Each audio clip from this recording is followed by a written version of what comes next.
السلام علیکم ورحمۃ اللہ وبرکاتہ۔ طارق جمیل صاحب نے فوج کو سلام کیا اور خاص طور پر یہ جو آپریشن بنیان مرصوص ہے اس کا نام تجویز کرنے والوں کو اور بھارت کے بارے میں انہوں نے ایک پیغام بھیجا ہے، تو آئیے وہ کیسے ان کو سلام پیش کر رہے ہیں اور مبارک پیش کر رہے ہیں، دیکھیے اور سماعت فرمائیے کہ آج عرصوں کے بعد اللہ نے اہل ایمان کو فتح عطا فرمائی اور سب کے کلیجے ٹھنڈے کیے۔ مجھے پتہ نہیں کہ یہ اس آپریشن کا نام کس نے رکھا ہے، بنیان مرصوص۔ سبحان اللہ، میں ان کو سلام کرتا ہوں جنہوں نے یہ نام رکھا ہے، اور آج اللہ تعالیٰ کا فضل ہے، اللہ نے ہمیں عزت دی۔ میں اپنی حکومت کو بھی مبارک دیتا ہوں، اپنی افواج کو بھی مبارک دیتا ہوں، اور ان شاہینوں کو مبارک دیتا ہوں جنہوں نے فضا میں اڑ کر جان ہتھیلی پہ رکھ کر ڈیتھ سرٹیفکیٹ پر دستخط کر کے، میں نے وہ ویڈیو دیکھی کہ ہمارے جوان ڈیتھ سرٹیفکیٹ پر آسان ہے سائن کرنا۔ تو آج کے میڈیا نے، چونکہ یہودیوں کے ہاتھ میں ہے، انہوں نے مسلمانوں کو کہہ دیا یہ دہشت گرد ہیں، ہندوؤں نے کہا آتنکوادی ہیں۔ تو میرے بھائیو، میں پوری دنیا کے انسانوں سے کہہ رہا ہوں، اسلام امن کا مذہب ہے، محبت کا مذہب ہے۔ ہم کبھی پہل نہیں کرتے، ہم کبھی پہل نہیں کرتے، اور ہندوستان والوں سے کہتا ہوں اچھے ہمسائے بن کر رہو۔ ہمارے تو ہمسائے کے اتنے حقوق بتائے ہیں ہمارے نبی نے، یہ جس کی کوئی حد کوئی نہیں۔ آپ اچھے ہمسائے بن کے رہو، تو ہمیں آپ سے کیا غرض ہے؟ آپ کا بھی نفع ہے، ہمارا بھی نفع ہے کہ ہم اس نفرت سے اور اس جنگ سے باز رہیں۔ جس نے اس آپریشن کا نام رکھا ہے بنیان مرصوص، اور اس کے بعد میں عرض کرتا ہوں حکمرانوں سے جو اس وقت ہیں، جو اقتدار میں ہیں، طاقت میں ہیں، پورے قوم کو بنیان مرصوص بنا دیں، اور یہ جو سیاسی اختلاف ہیں اس کو دشمنی تک نہ لے جائیں، لوگوں کو آزادی دیں کہ آزادی سے وہ سیاست کر سکیں، تو ہم پھلیں گے پھولیں گے۔ ورحمۃ اللہ وبرکاتہ۔ بسم اللہ الرحمن الرحیم، والصلاة والسلام علی رسولہ الکریم وعلی آلہ واصحابہ اجمعین، اما بعد، فاعوذ باللہ من الشیطان الرجیم، بسم اللہ الرحمن الرحیم، ان ینصرکم اللہ فلا غالب لکم، وقال النبی صلی اللہ تعالی علیہ وسلم، یا ایھا الناس لا تتمنوا لقاء العدو فاذا لقیتم فاثبتوا۔ میرے محترم پاکستانی بہن بھائیوں اور پوری دنیا کے اہل اسلام جو مدتوں سے آگ و خون میں جل رہے تھے، اللہ نے ایک معجزہ دکھایا اور اپنے سے 10 گنا بڑے دشمن کو اللہ تعالیٰ نے خاک میں ملا دیا اور ان کے غرور کو زمین میں دفن کر دیا، اور اللہ تعالیٰ نے اپنے بندے کی مدد فرمائی۔ اسلام ہمیں کبھی بھی پہل کا نہیں کہتا، ہم ملک کے لیے نہیں لڑتے، ہم اسلام کو پھیلانے کے لیے نکلتے ہیں، یا ہمارے اوپر کوئی حملہ کرے ہم اس کا دفاع کرتے ہیں۔ اسلام امن کا مذہب ہے، بھائی چارے کا مذہب ہے۔ میں صرف مولانا نہیں ہوں، اس سے زیادہ میں نے ہسٹری کو پڑھا ہے، لہذا میرے سامنے ایسے شیشے کی طرح ہسٹری ہے کہ ہندو آپس میں کتنا لڑے مہاراجے، اور کیسے انہوں نے ایک دوسرے کو گاجر مولی کی طرح کاٹا، اور مراٹھوں نے ہندو مسلم کی تفریق کے بغیر کس طرح خون کی ندیاں بہائیں، اشوک نے کس طرح لاشوں کے انبار لگا دیے تھے، اور میں اپنے نبی پہ قربان جاؤں، جب انہوں نے مکہ فتح کیا 18 برس کی دشمنی تھی کہ ہم نے محمد بن عبداللہ کو قتل کرنا ہے، یہ وہ لوگ نہیں تھے جو صرف سیاسی اختلاف تھا یا چھوٹی موٹی کوئی دشمنی تھی، اس درجے کی دشمنی تھی کہ اس کو قتل کرنا ہے۔ جب میرے نبی فاتحانہ مکہ میں داخل ہوئے تو آپ ایسے نہیں بیٹھے تھے اونٹنی پر، آپ اس طرح سر جھکا کے بیٹھے تھے۔ آپ کے پیچھے حضرت اسامہ بن زید بیٹھے تھے، آپ کی لیفٹ سائڈ پر حضرت ابو بکر رضی اللہ تعالی عنہ کی اونٹنی تھی، اور آپ کے لیفٹ پر حضرت اسید بن حضیر رضی اللہ تعالیٰ عنہ تھے، اور حضرت عمر رضی اللہ عنہ صفوں کو سیدھا کرتے ہوئے چل رہے تھے۔ اور میرے لوگ جب داخل ہوتے ہیں تو فاتحانہ تو ایسے داخل ہوتے ہیں اور کہتے ہیں گاجر مولی کی طرح کاٹ دو، نہ بچہ چھوڑو نہ بڑا چھوڑو۔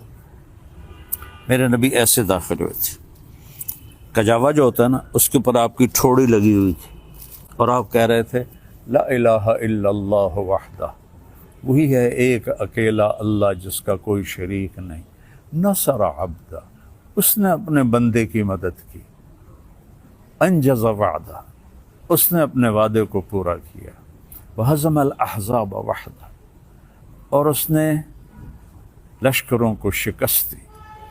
اب سارا مکہ حرم شریف میں جمع ہے، اور آپ بیت اللہ کے دروازے پر اس طرح دونوں چوکٹوں کو پکڑ کر کھڑے ہوئے ہیں اور فرما رہے ہیں اب میں کیا کروں گا تمہارے ساتھ۔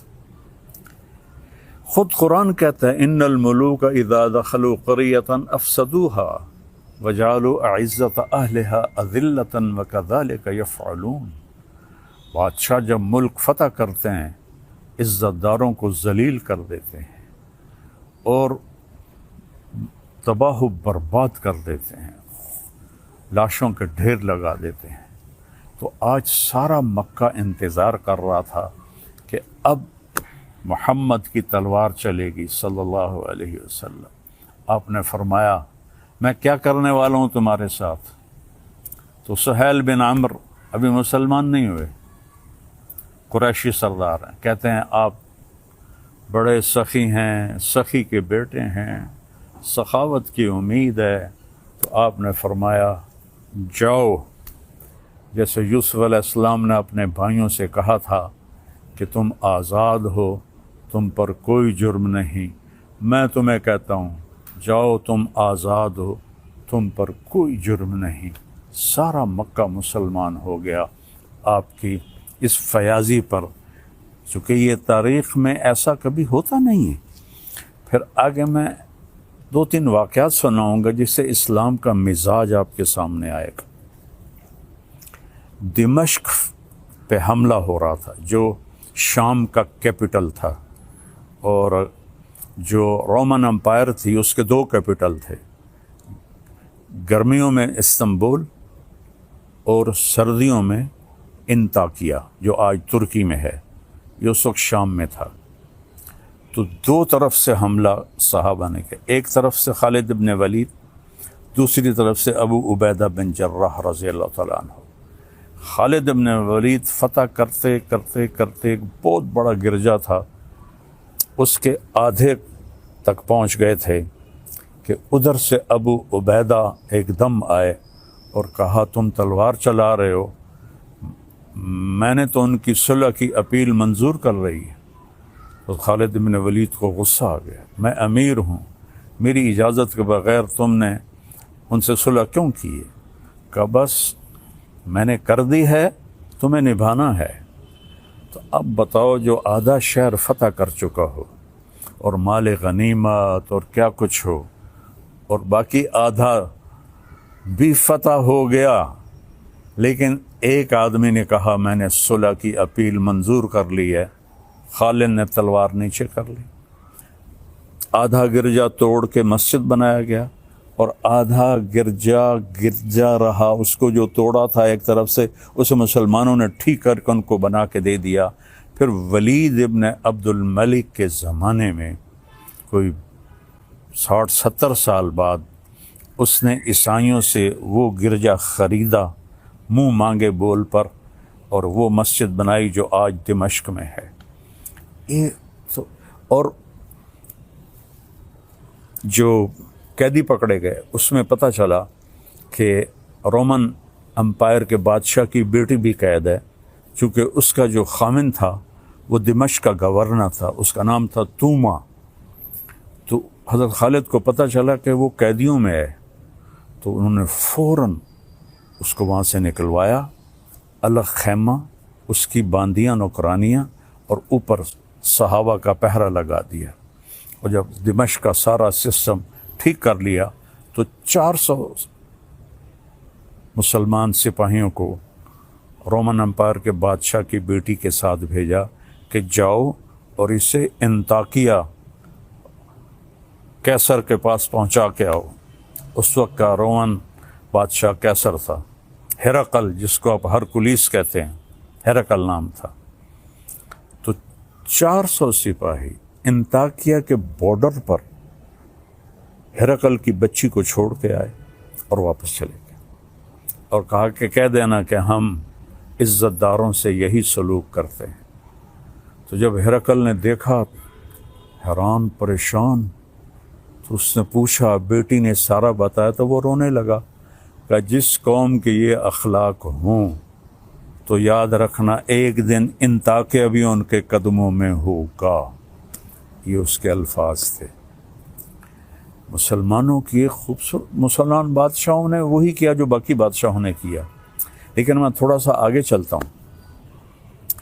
میں آپ کو صلاح الدین ایوبی کی بتاتا ہوں، جو 492 ہجری یعنی میرے نبی سے 492 سال بعد کی تاریخ آپ کو بتانے لگا ہوں کہ صلیبی عیسائی پادری نے پورے یورپ کو آگ لگا دی کہ یروشلم آزاد کراؤ، فلسطین آزاد کراؤ۔ ایک بہت بڑا لشکر نکلا۔ اس وقت بغداد پہ جو خلافت تھی وہ بڑی کمزور تھی۔ مستظہر باللہ ایک خلیفہ تھا جو اس وقت وہاں حکمران تھا، لیکن غلبہ وہاں سلجوکیوں کا تھا۔ تو اس نے آسانی سے بیت المقدس یروشلم کو فتح کیا۔ اس کا نام تھا گاڈ ہمفرے، اور اس خبیث نے کہا جب تک مسلمانوں کا خون میرے گھوڑے کے سینے تک نہیں آ جاتا قتل عام جاری رکھا جائے۔ تو اس وقت یہودی بھی آباد تھے اور مسلمان بھی آباد تھے اور عیسائی بھی آباد تھے۔ عیسائیوں کو چھوڑ دیا اور یہودیوں اور مسلمانوں کو اتنا قتل کیا کہ گلیوں میں ان کا خون بہنے لگا۔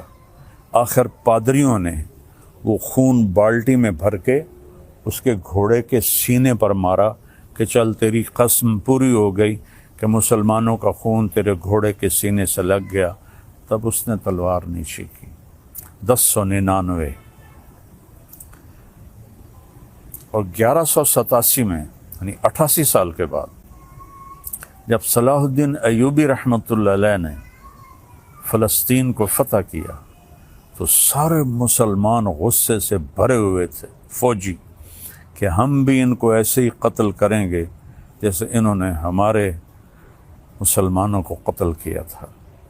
اس سے پہلے ایک جنگ ہوتی ہے، جنگ حطین، جس میں سارے عیسائی بادشاہ یورپین اور مقامی 60,000 کا لشکر، اور صلاح الدین ایوبی کے پاس 20,000 کا لشکر تھا۔ تو اس نے صلاح الدین نے ان کو گاجر مولی کی طرح کاٹ دیا۔ بادشاہ سارے گرفتار ہو گئے۔ اس نے سب بادشاہوں کو عزت دی، صرف ایک کو قتل کیا، ریجنالڈ، جس نے 2 دفعہ حاجیوں پہ حملہ کیا تھا۔ یہ کرک اردن کے شہر کا حکمران تھا اور حج کا راستہ کرک سے جاتا تھا، تو اس نے 2 دفعہ حاجیوں کو قتل کیا اور کہا بلاؤ اپنے محمد کو۔ تو صلاح الدین نے اسے پیشکش کی ایمان، مسلمان ہو جاؤ۔ انہوں نے کہا میں نہیں ہوتا۔ انہوں نے کہا ہم یہ بادشاہوں کے ساتھ، اس نے کہا میں نے 2 دفعہ قسم کھائی تھی تیرے قتل کرنے کی جب تو نے حاجیوں پہ حملہ کیا تھا، تو آج محمد نہیں آ رہا، آج محمد کا ادنا غلام آ رہا ہے۔ اس نے ایسے وار کیا اور اس کی گردن پیچھے لٹک گئی۔ باقی سارے بادشاہ کانپنے لگے۔ اس نے کہا ڈرو نہیں، ہمارا مذہب ہمیں یہ نہیں سکھاتا. ہم بادشاہوں کو، عزت داروں کو ہم عزت دیتے ہیں، لیکن یہ بہت حد سے آگے بڑھ گیا تھا، اس لیے میں نے اس کو قتل کیا ہے. پھر آ کر انہوں نے یروشلم کو گھیر لیا، اور وہاں تو فوجی کوئی نہیں تھی، چند سپاہی تھے. تو آ گئے جی ہم نے صلح کرنی. صلاح الدین نے کہا صلح کس بات کی، اب تو میں فتح کر چکا ہوں، اب تو میں اس پر فاتحانہ داخل ہوں گا، میں اس پر فاتحانہ داخل ہوں گا. جب فاتحانہ داخل ہوں گے تو غلام، باندیاں، مال غنیمت، کتنا کچھ تھا. تو انہوں نے منتیں کی کہ مہربانی کریں آپ ہمیں معاف کر دیں. تو آپ 88 سال پہلے دیکھیں کہ قتل عام سے گلیاں بھر گئیں، اور 88 سال بعد ایک مسلمان جو اپنے نبی سے 500 سال بعد آیا ہے، اس نے کہا اچھا ٹھیک ہے، میرے لیے میری طرف سے سب کو اجازت ہے، جو جانا چاہتے ہیں اور جتنا سامان لے جانا چاہتے ہیں وہ بھی لے جائیں. اور فدیہ، تھوڑا سا فدیہ رکھا. تو جو مالدار تھے وہ اس کا ہرجانہ اور وہ جرمانہ دیتے ہوئے نکلتے گئے. پیچھے غریب عیسائی رہ گئے. ان کا ہرجانہ صلاح الدین نے اپنی جیب سے دیا، اور کچھ باقیوں نے کہا جی ہم رہنا چاہتے ہیں. کہا بسم اللہ رہو. نہ کسی گرجے کو نقصان پہنچایا، نہ کسی عیسائی پر تلوار اٹھائی. یہ میرا اسلام ہے، یہ میرے نبی کا بتایا ہوا دین ہے جو ایک اللہ کی دعوت دیتا ہے. تاریخ تو بہت لمبی ہے، میں نے 3 واقعے بتا دیے، ایک اپنے نبی کا، ایک صحابہ کا، اور ایک 500 سال کے بعد ایک بادشاہ کا. اور اس کے بعد میں سارے اہل پاکستان کو مبارک دیتا ہوں، سارے بہن بھائیوں کو مبارک دیتا ہوں. وہ مسلم ہیں، عیسائی ہیں، ہندو ہیں، سکھ ہیں، جو بھی ہیں، سب کو مبارکباد دیتا ہوں کہ آج عرصوں کے بعد اللہ نے اہل ایمان کو فتح عطا فرمائی اور سب کے کلیجے ٹھنڈے کیے. یہ ہمیں دہشت گرد کہتے ہیں. دہشت گرد تو کم بخت یہ ہیں. آپ کو پتہ ہے جب دوسری جنگ عظیم ہوئی ہے تو کون تھا شروع کرنے والا؟ ہٹلر. 1940 میں، 1945 میں کم بخت نے خودکشی کی. کتنے لوگ مرے؟ 8 کروڑ. 8 کروڑ لوگ مرے دوسری جنگ عظیم میں. پہلی جنگ عظیم 1914 میں شروع ہوئی، 2 کروڑ لوگ مرے. اس وقت آبادی تھوڑی تھی. تو سب سے بڑے دہشت گرد تو یہ ہیں. 8 کروڑ عیسائی آپس میں ٹکرائے. اتنا قتل عام تو کسی مسلمان نے نہیں کیا. مسلمانوں میں بھی ظالم آئے، میں ان کی کبھی وکالت نہیں کروں گا. تیمور لنگ بدبخت بہت ظالم تھا، اس نے 33 ملک فتح کیے. تو آج کے میڈیا نے، چونکہ یہودیوں کے ہاتھ میں ہے، انہوں نے مسلمانوں کو کہہ دیا یہ دہشت گرد ہیں، ہندوؤں نے کہا آتنکوادی ہیں. تو میرے بھائیو، میں پوری دنیا کے انسانوں سے کہہ رہا ہوں، اسلام امن کا مذہب ہے، محبت کا مذہب ہے. ہم کبھی پہل نہیں کرتے. ہٹلر مسلمان نہیں تھا، عیسائی تھا، اور اس نے 8 کروڑ، اور مسولینی اٹلی والا 8 کروڑ انسانوں کے قتل کا وہ ذریعہ بنے. اور لینن اور سٹالن، انہوں نے سوشلزم کو زبردستی نافذ کرنے کے لیے 2 کروڑ انسانوں کا قتل کیا. ابھی تاریخ موجود ہے، پڑھ لیں آپ لوگ. 1924 کے 27 میں لینن کا انتقال ہوا تھا. 1953 میں سٹالن کا انتقال ہوا تھا. خون کی ندیاں بہا دی. الزام ہمارے اوپر. اور آج اللہ تعالیٰ کا فضل ہے، اللہ نے ہمیں عزت دی. میں اپنی حکومت کو بھی مبارک دیتا ہوں، اپنی افواج کو بھی مبارک دیتا ہوں، اور ان شاہینوں کو مبارک دیتا ہوں جنہوں نے فضا میں اڑ کر، جان ہتھیلی پہ رکھ کر، ڈیتھ سرٹیفکیٹ پر دستخط کر کے، میں نے وہ ویڈیو دیکھی کہ ہمارے جوان ڈیتھ سرٹیفکیٹ پر آسان ہے سائن کرنا، اور ہمارا ایک جہاز تھا، ان کے 10 جہاز تھے، ان کا ہر نشانہ خطا گیا، ہمارے سارے نشانے صحیح لگے۔ یہ ہے نصر من اللہ و فتح قریب۔ تو میری افواج پاکستان، ان کے سربراہان، ان کے سپاہی سے لے کر اور رینجرز سے لے کر تمام کو، یہ میرے ہاتھ اٹھے ہوئے ہیں۔ اللہ آپ کو سلامت رکھے، اور اللہ اس ملک کو سلامت رکھے، اور اس میں امن قائم ہو، اس میں مذہبی اختلاف ختم ہو۔ یہ علماء سے کہہ رہا ہوں، سیاسی اختلاف ختم ہو۔ یہ سیاسی جماعتوں سے اختلاف تو رہے گا، دشمنی نہ ہو، دشمنی نہ ہو، ایک ہو کے رہیں۔ اور ہندوستان والوں سے کہتا ہوں، اچھے ہمسائے بن کر رہو۔ ہمارے تو ہمسائے کے اتنے حقوق بتائے ہیں ہمارے نبی نے کہ جس کی کوئی حد کوئی نہیں۔ آپ اچھے ہمسائے بن کے رہو، تو ہمیں آپ سے کیا غرض ہے؟ آپ کا بھی نفع ہے، ہمارا بھی نفع ہے کہ ہم اس نفرت سے اور اس جنگ سے باز رہیں۔ اللہ کی قسم، مسلمان کسی سے نفرت نہیں کرتا، سب سے اس کے دل، سب کے لیے اس کے دل میں ہمدردی ہوتی ہے۔ یہ نفرت سے توبہ کریں۔ کوئی مذہب، آپ اپنی کتابیں پڑھیں، کہیں آپ کو کوئی نفرت کا بول نظر آئے، آپ اپنی وید پڑھیں، کہیں آپ کو نفرت کا بول نظر آئے، بائبل پڑھیں، کہیں آپ کو نفرت کا بول نظر آئے، تو میری سب سے گزارش ہے کہ امن سے رہیں، صلح سے رہیں۔ حکمرانوں سے اپیل ہے کہ یہ جو ایک سیاسی انتشار ہے، اس کو اللہ کے واسطے ختم فرما دیں، تاکہ ہم ایسے ہو کے رہیں۔ جو میں پہلے تو اس کو سلام کرتا ہوں جس نے اس آپریشن کا نام رکھا ہے بنیان مرصوص، اور اس کے بعد میں عرض کرتا ہوں حکمرانوں سے جو اس وقت ہیں، جو اقتدار میں ہیں، طاقت میں ہیں، پورے قوم کو بنیان و مرصوص بنا دیں، اور یہ جو سیاسی اختلاف ہیں اس کو دشمنی تک نہ لے جائیں۔ لوگوں کو آزادی دیں کہ آزادی سے وہ سیاست کر سکیں، تو ہم پھلیں گے، پھولیں گے، اور آخر تو ایک دن چلے جانا ہے۔ اللہ راضی ہوگا تو اللہ ہمیں موجیں کرا دے گا۔ اگر کوئی ظالم بن کے مر گیا تو پھر چاہے وہ مسلمان ہے اور چاہے وہ تہجد گزار ہے۔ حجاج بن یوسف روزانہ 10 سپارے تہجد میں پڑھتا تھا، 10 سپارے، اور وہ ایسا خبیث تھا کہ اس نے 1.25 لاکھ مسلمان اپنے سامنے کھڑے ہو کے قتل کروا تھے۔